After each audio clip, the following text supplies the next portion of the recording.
हमारे पत्रकार मित्र भी यहाँ पर मौजूद हैं। दो तीन बातें मैं आप सबसे कहना चाहता हूं। पहला तो इस बार उत्तर प्रदेश की 80 की 80 लोकसभा सीटें हम जीत रहे हैं।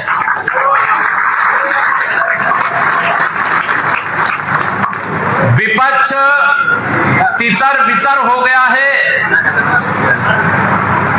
सपा तो सफा हो गई है।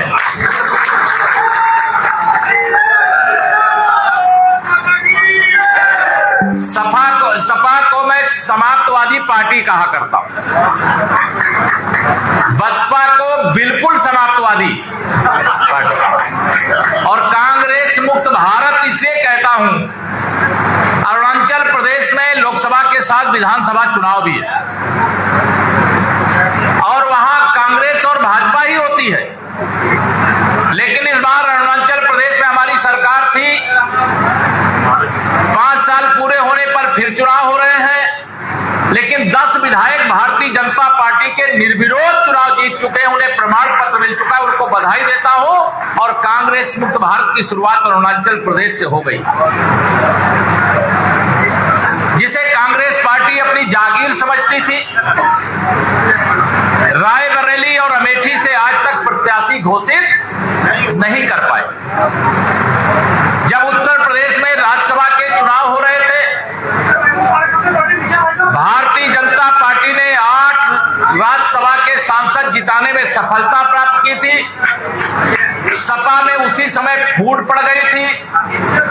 सपा अंतर कलह का भी शिकार है, गुंडों से, अपराधियों से, माफियाओं से, दंगाइयों से घिरी हुई पार्टी है। इसलिए मैं कहता हूं, सपा बसपा मुक्त उत्तर प्रदेश, कांग्रेस मुक्त भारत देश होना चाहिए कि नहीं होना चाहिए? हमारे बूथ के कार्यकर्ता है, मैं ये गर्वपूर्वक कह सकता हूं, जैसे मेरा बूथ सबसे मजबूत। कहने को तैयार हो? कितने लोग तैयार हो? जरा हाथ उठा के बताओ। सब लोग तैयार हो? तो मेरा बूथ सबसे मजबूत। लेकिन प्रसन्नता की बात यह है कि भारतीय जनता पार्टी बूथ स्तर पर तैयारी कर रही है। हमारे पन्ना प्रमुख बन गए कि नहीं बन गए? पन्ना प्रमुख बन गए हैं। एक पन्ना प्रमुख के पास 30 मतदाताओं से संपर्क करने की जिम्मेदारी है।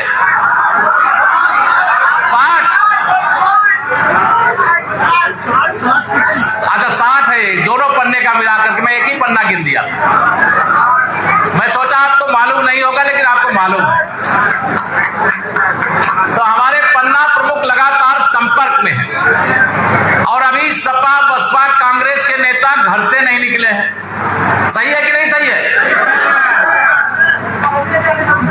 देश से एक आवाज निकल रही है। 4 जून को 4 बजे 400 पार, फिर एक बार प्रचंड बहुमत की मोदी सरकार बनाने के लिए देश उठ करके खड़ा हो गया है। विपक्ष बौखलाया है, तिलमिलाया है। इन विपक्षी दलों की ओर से किसी भी सीट पर कोई दल का प्रत्याशी हो, लेकिन इनकी हवा खराब हो चुकी है। हवा खराब हो गई कि नहीं खराब हुई? इनकी हवा खराब है और हवाइयां उड़ी हुई हैं। हवाइयां मतलब समझ रहे हो आप लोग? हवाइयां क्यों उड़ी हैं? हमारे प्रधानमंत्री श्री नरेंद्र मोदी जी ने कहा है कि 10 साल में जो कुछ हुआ है वह तो ट्रेलर था, असली पिक्चर तो 4 जून को 400 पार के बाद दिखाने का काम शुरू होगा।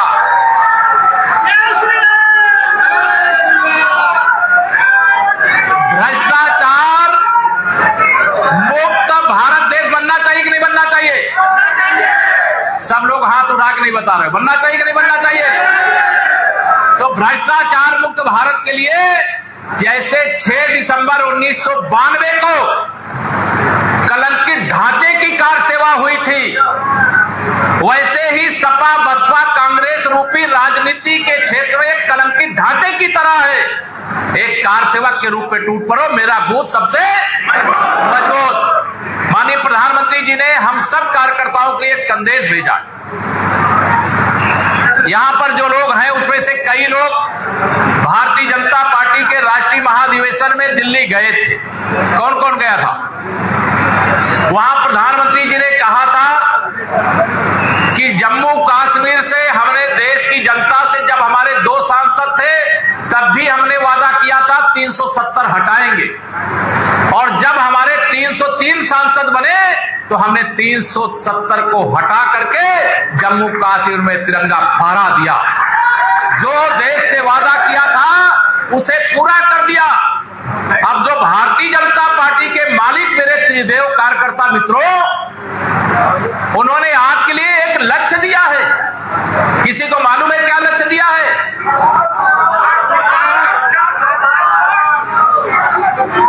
400 पार नहीं, हर बूथ पर 370 वोट बढ़ाना है।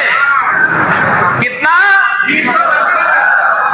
कोई ऐसा तो नहीं जो कहेगा हम 370 से ज्यादा 500 बढ़ा लेंगे। कोई है क्या ऐसा? कुछ लोग हैं। तो 2 विकल्प है, भारत माता की जय बोल करके 370 हटाने के उपलक्ष्य में 370 कमल के फूल जितने पहले मिलते थे उससे ज्यादा 370 डॉक्टर श्यामा प्रसाद मुखर्जी जी के और भारत माता के चरणों में समर्पित कर दीजिए।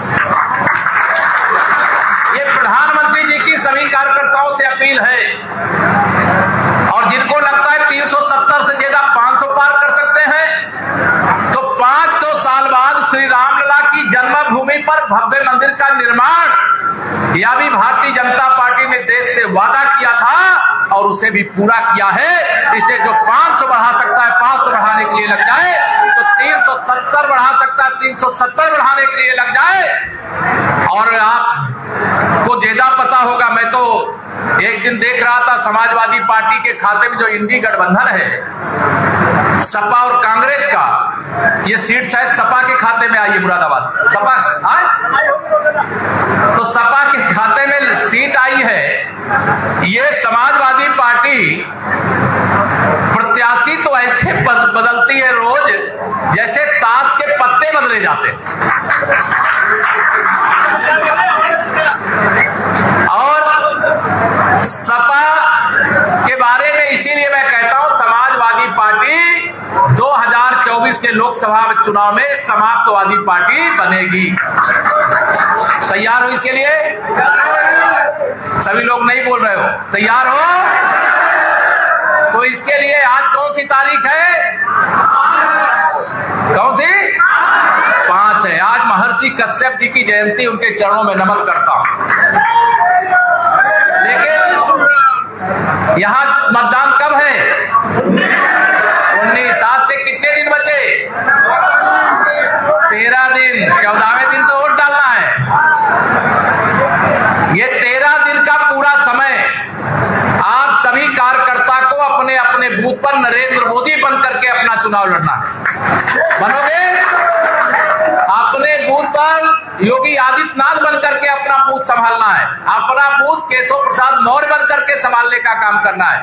अपना बूथ जो पार्टी का नेतृत्व बैठा है उस रूप में आप ही भारतीय जनता पार्टी के वर्तमान भी हो और आप ही भारतीय जनता पार्टी के भविष्य भी हो। इसलिए आज से जो 13 दिन का समय बचा है, पूरी ताकत से 13 दिन लगा दीजिए।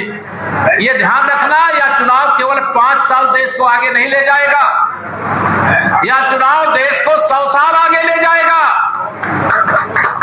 यह चुनाव विकसित भारत बनाएगा। यह चुनाव विश्व की तीसरी अर्थव्यवस्था बनाएगा।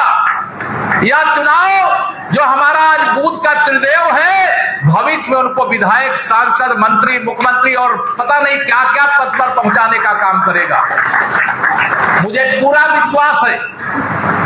मैं यह कहता हूं कि जैसे कोई एक्सपायरी डेट की दवा हो, कोई खाना चाहेगा क्या? अगर उसको खाएंगे तो क्या होगा? रिएक्शन कर जाएगा। वैसे ही सपा, बसपा, कांग्रेस राजनीति में जैसे एक्सपायरी डेट की दवा होती वैसे हो गए। अगर इनका इस्तेमाल किया गया तो समाज का नुकसान हो जाएगा, मुरादाबाद का नुकसान हो जाएगा।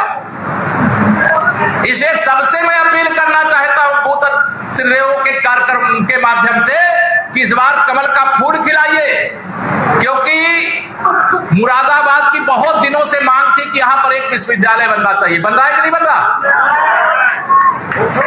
अभी तो झांकी है, पूरी पिक्चर बाकी है।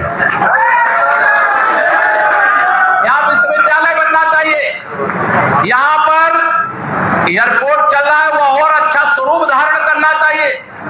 मुरादाबाद राजस्व में सबसे महत्वपूर्ण योगदान देने वाला एक मुरादाबाद जिला है, ये सरकार जानती भी है, और आप सबके कारण आज डबल इंजन की सरकार है।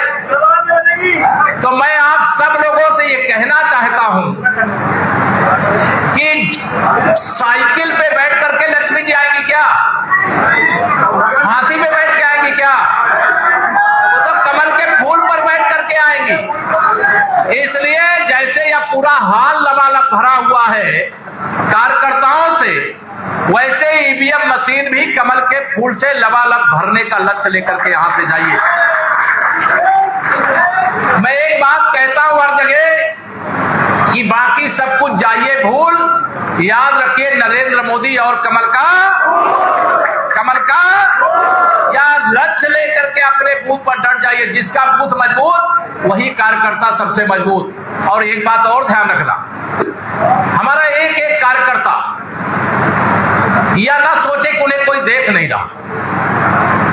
अगर आप पार्टी के लिए पसीना बहा रहे हो तो आपका पसीना व्यर्थ नहीं जाने दिया जाएगा, आपके सम्मान में भी कमी नहीं आने दिया जाएगा। यह भी मैं आपको विश्वास दिला करके जा रहा हूं। भारतीय जनता पार्टी की अभी देश में सरकार है, प्रदेश में सरकार है। ये हम ही नहीं मान रहे कि हमारी सरकार फिर तीसरी बार माननीय मोदी जी के नेतृत्व में बन रही है, ये विपक्षी भी मान रहे कि नहीं मान रहे? अगर विपक्ष भी मान रहा है, आप भी मान रहे। मेरे पास तो कई सपा बसपा कांग्रेस के जो परिचित नेता पदाधिकारी हैं, कभी मिलते हैं, कह रहे केशव जी इस बार तो हमारे घर वाले भी अगर हम कहें कि साइकिल पंजा हाथी को वोट दे दो तो कह रहे वो नहीं देंगे, वो कह रहे हैं इस बार हम तो मोदी जी को ही वोट देंगे।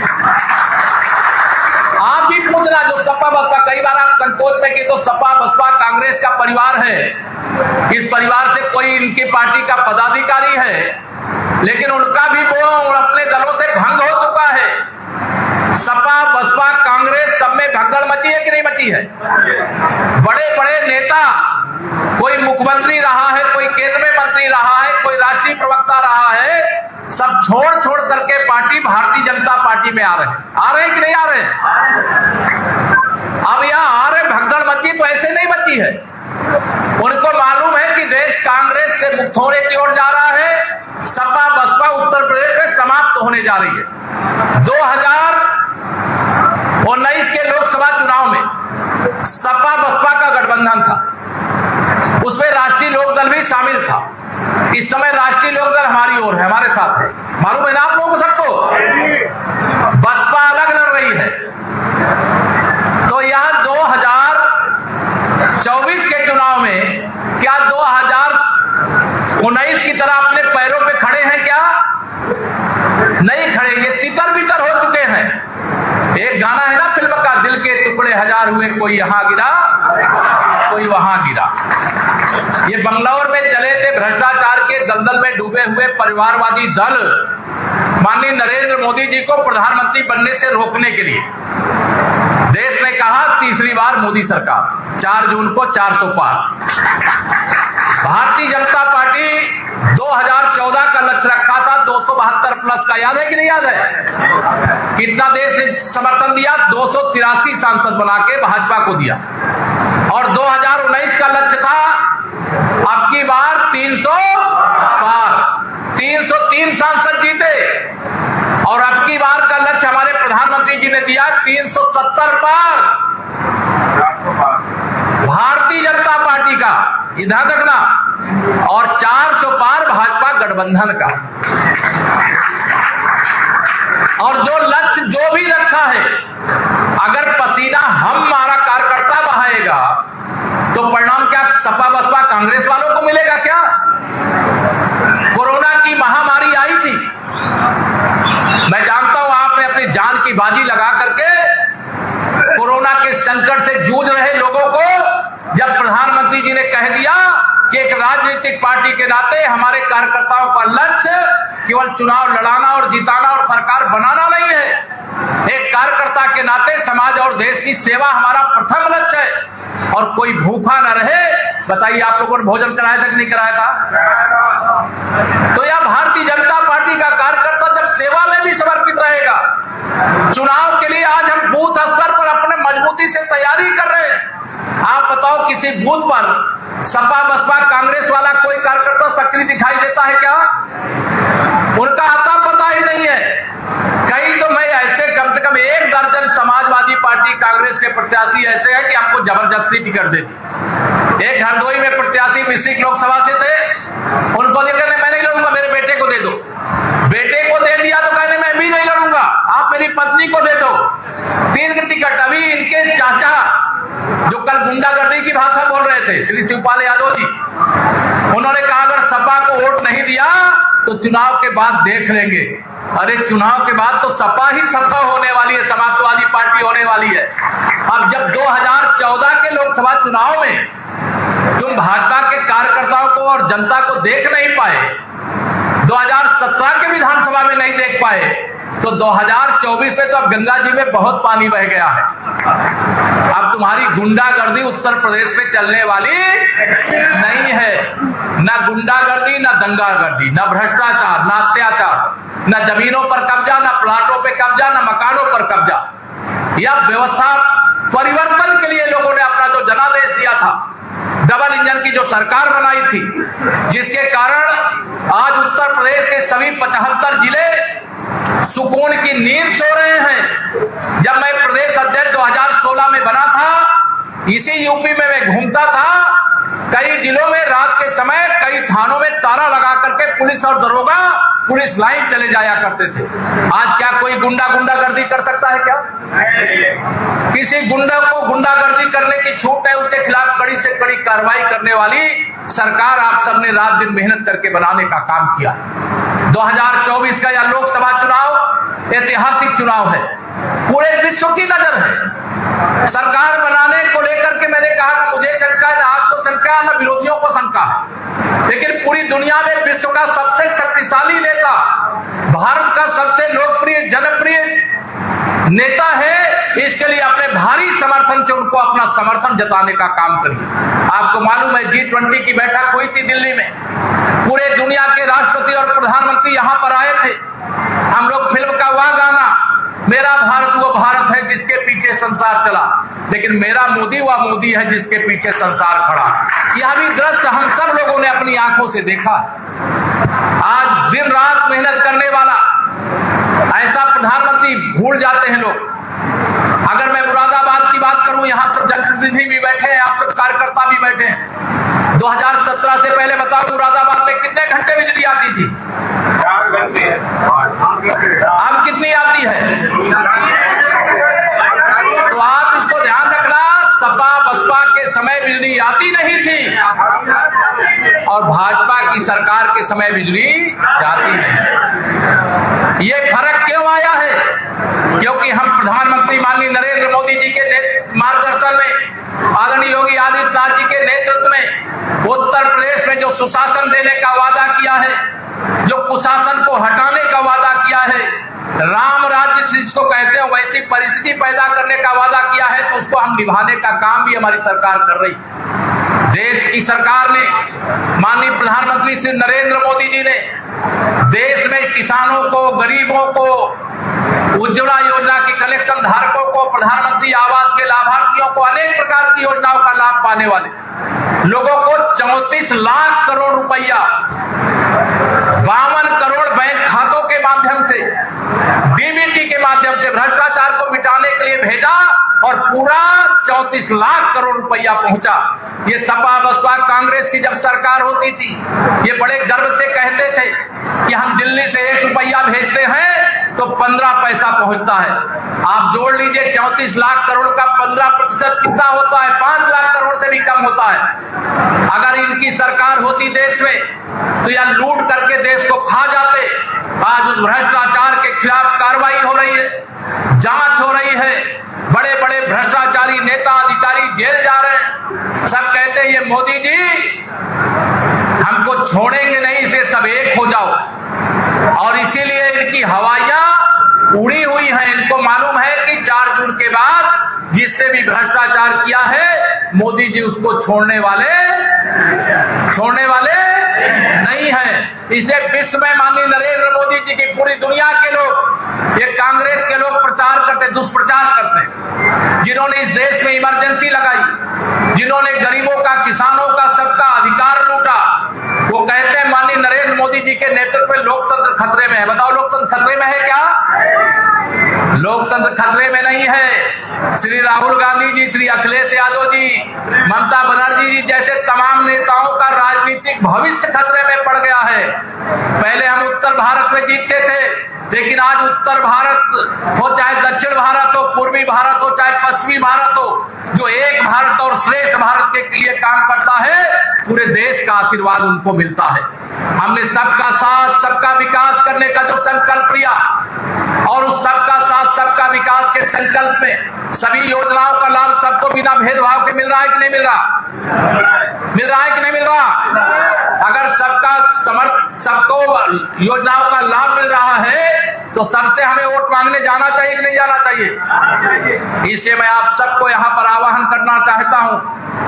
राजनीतिक समीकरण में कई बार हमारे विरोधी हिसाब जोड़ लेते हैं कि यहाँ इतना मुस्लिम मतदाता, इतना फला जात का मतदाता, इतना फला जात का मतदाता है, और हिसाब लगा करके मुसलमान को तो जैसे केवल वोट बैंक बना करके रख दिया है उनको, कि भाजपा के खिलाफ वो वोट देने के लिए विवश है।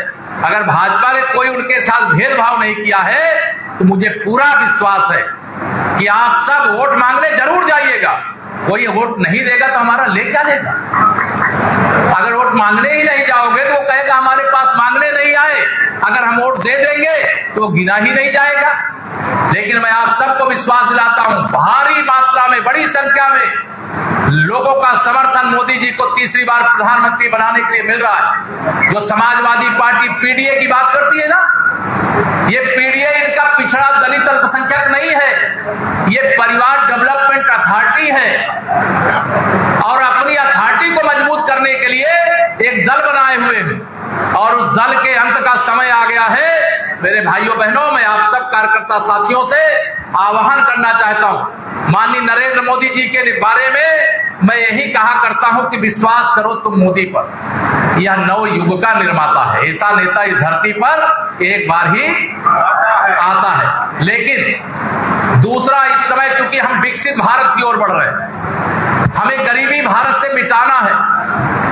गरीबी मिटाना है तो उसके लिए क्या करना है? घर घर में खुशहाली पहुंचे, बस इतना फर्ज निभा देना, बाकी तो सब मोदी जी कर देंगे। तुम कमल का बटन दबा दे, या लक्ष्य लेकर के अपने अपने बूथ पे जाओ, लोगों से वोट मांगो। जिस प्रकार से लोगों के जीवन को खुशहाल बनाने के लिए भारतीय जनता पार्टी की डबल इंजन सरकार ने सेवा की है, हम सबका समर्थन मांगते हैं, सहयोग मांगते हैं।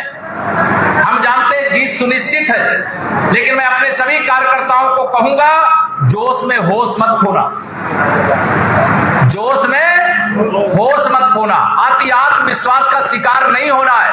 मैं जानता हूं आप होंगे नहीं, आप अपने बूथ को मजबूत बनाएंगे, क्योंकि जब बूथ मजबूत होगा तो आप भी मजबूत होंगे। भारतीय जनता पार्टी मजबूत होगी तो भारतीय जनता पार्टी का कार्यकर्ता भी मजबूत होगा। भारतीय जनता पार्टी अगर मजबूत होगी तो भारत भी मजबूत होगा, क्योंकि हम सब देश के लिए काम करते हैं, देशवासियों के लिए काम करते हैं। हमारे प्रधानमंत्री जी कहते हैं मेरे परिवारजनों, यही कहते हैं कि नहीं कहते? विरोधी कहते हैं कि मोदी जी का कोई परिवार नहीं है। माननीय मोदी जी ने कहा मेरा परिवार संपूर्ण भारतवर्ष है, मेरा परिवार देश के 140 करोड़ निवासी हैं, मैं किसी के साथ भेदभाव नहीं करता। और इसीलिए आप में से भी कई लोग अपने मोबाइल में वो लगाया है ना, मैं मोदी जी का परिवार, क्या लगाया है? तो यहाँ जब पूरा देश उठ करके मोदी जी के साथ खड़ा हो जाता है, तो वह खड़े होने का इस समय है। पूरे जिम्मेदारी के साथ भारतीय जनता पार्टी देश को 100 वर्ष आगे ले जाने के लक्ष्य के साथ काम कर रही है। आने वाले समय में जो गरीब है वो अमीर बने, जो अमीर है और अमीर बने, भारत विश्व का नेतृत्व करने वाला बने, कोई भारत की सीमाओं का अतिक्रमण करने का दुस्साहस ना कर सके। जैसे भारत के नागरिक यूक्रेन रूस के युद्ध के बीच में से तिरंगा हाथ में लेकर भारत माता की जय बोलते हुए दोनों देशों के युद्ध को रुकवा करके भारत सम्मान से वापस आए, दुनिया में कहीं भी भारतवासी रहे वहां तिरंगा फहराने का काम कर सके, भारत माता की जय बोलने का काम कर सके। ऐसे मजबूत भारत का निर्माण करने के लिए मैं आप सबका आह्वान करता हूं, अपने बूथ को मजबूत बनाइए। आप में से कई लोग होंगे जिनके परिचित विदेशों में रहते होंगे, कोई रहता है विदेश में, और जिनके परिचित विदेश में रहते हैं उनसे पूछा है आपने कभी कि मोदी जी के आने के पहले उनका विदेश में कैसा सम्मान था और मोदी जी के आने के बाद कैसा सम्मान है? आज दुनिया के किसी देश में अगर भारतवासी रहता है, कहता हम तो भारत के रहने वाले हैं, मोदी जी के देश के रहने वाले हैं, तो सामने किसी भी देश का नागरिक बैठा होगा वो उठ करके खड़ा हो जाता है, ये मोदी जी के देश का रहने वाला है। ये सम्मान मोदी जी का ही नहीं है, ये सम्मान देश के 140 करोड़ लोगों का है।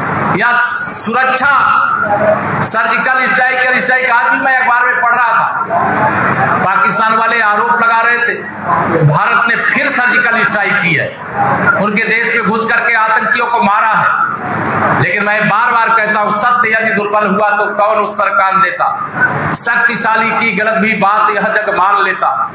आज भारत किसी को सताने के लिए शक्ति नहीं बढ़ा रहा है, किसी को दबाव में लाने के लिए शक्ति नहीं बढ़ा रहा है। आज आत्मनिर्भर भारत मोदी जी के नेतृत्व में इसलिए बन रहा है, उनका लक्ष्य एकदम स्पष्ट है, और जब लक्ष्य स्पष्ट होता है, जैसे अर्जुन के लिए कि चिड़िया की आंख के अलावा कुछ नहीं दिखाई देता था, वैसे ही माननीय नरेंद्र मोदी जी एक चैनल के इंटरव्यू में जब उनके पत्रकार ने कहा लगता है मोदी जी आप 2024 नहीं 2029 की तैयारी कर रहे हैं, उन्होंने कहा कहां रुक गए अरुण जी आप, हम 2029 की नहीं, हम तो 2047 की तैयारी कर रहे हैं। आत्मविश्वास से भरा हुआ नेतृत्व हमारा है, ईमानदारी की साक्षात प्रतिमूर्ति। अगर कोई विश्व के अंदर ऐसा नेता है जिसकी बात पूरी दुनिया मानती है, उसका उदाहरण 21 जून को योग दिवस मनाया जाता है कि नहीं पूरे विश्व में। एक बार मोदी जी ने कह दिया पूरी दुनिया मनाने के लिए तैयार है। वसुधैव कुटुंबकम की बात भारत पहले भी करता था, आज भी कर रहा है, आने वाले समय में भी करेगा। एक सूर्य, एक पृथ्वी और एक भविष्य। ये नहीं कि अमेरिका वाले ज्यादा खुशहाल हो और भारत वाले दुखी जीवन जिए, या नहीं चलेगा। भारत की प्रतिभा है, युवा देश है, हम परिश्रम की पराकाष्ठा करने वाले हैं। अकेले मुरादाबाद में कितने अवसर हैं, ये अवसर और कैसे बढ़े इन सब क्षेत्रों में आगे बढ़ने के लिए। मैं आप सभी कार्यकर्ताओं से लंबी बातें ना करके, क्योंकि मुझे जाना भी है, मैं आप सबसे यह विश्वास के साथ जा सकता हूं, अगर माननीय प्रधानमंत्री जी से मेरी भेंट हो तो मैं आपकी ओर से यह कह सकता हूं कि इस बार मुरादाबाद में कमल जरूर खिलेगा, पक्का। इस बार चाहे कोई भी परिस्थिति आवे, मेरा बूथ सबसे मजबूत के संकल्प के साथ डट जाइए और कमल खिलाने का काम करिए। इतना ही निवेदन करके देता हूं अपनी बाड़ी को विराम। जरा दोनों हाथ उठा करके बोलिए।